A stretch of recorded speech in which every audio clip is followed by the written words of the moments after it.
কাঁঠাল কাঁঠাল কাঁঠাল, কত বড় কাঁঠাল রে বাবা রে! এত বড় কাঁঠাল তো জীবনেও দেখি নাই, বাপ রে বাপ!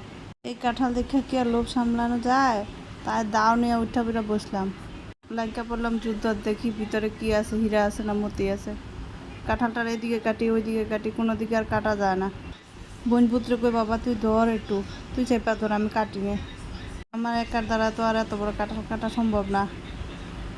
কিছু খাইতে হইলে তো কষ্ট করণই লাগবো। কাঁঠালটা এমনই শক্ত, বাপরে বাপ! একবার সামনে কাটি একবার পিছে কাটি, কোনো দিকে আর কাটা যায় না। অবশেষে গেল কাটা। কিন্তু কথা হইলে এই কাঁঠাল আইলো কই থেকে, এত বড় কাঁঠাল? এই কাঁঠালগুলো আইলো আমার কাকার শ্বশুর বাড়ির থেকে। এটা হলো বরবিলের কাঁঠাল, কার্বি আংলং বরবিলের।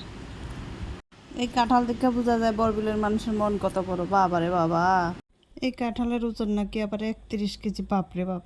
আমার জীবনে তো আমি এই প্রথম দেখলাম। তোমরা কে কে দেখছো একটু কমেন্ট করে কইও। এত বড় কাঁঠাল জীবনে দেখছো কেউ? ছোটোবেলার থেকে শুনে এলাম যে ধৈর্যের ফল নাকি মিঠা হয়, তাই ধৈর্য ধরে কাটলাম যে মিঠা ফল যদি বাইর হয়। কিন্তু এই কাঁঠালটাও কাটার পরে দেখলাম যে ধৈর্যের ফল সবসময় মিঠা হয় না, কোনো সময় কাঁচাও হয়। এই কাঁঠালটা কিছুটা ওই সব মানুষের মতো যেগুলো হলো রূপে আছে, গুণে নাই, গুণের বেলা কাঁচকলা, ওই রকমই বাইর হয়েছে কাঁঠালটা। আচ্ছা যাই হোক, অবশেষে সবাই মিলে ভালোভাবে খাইলাম কাঁঠালটা। এত কষ্ট করে আনার ফল তো খাইতে হইব। কেমন লাগলো?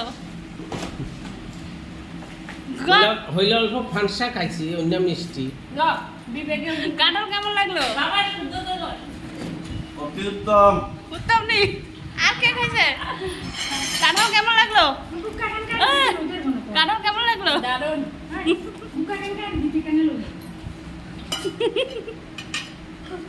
সবাই কাঁঠাল খাওয়ার ব্যস্ত।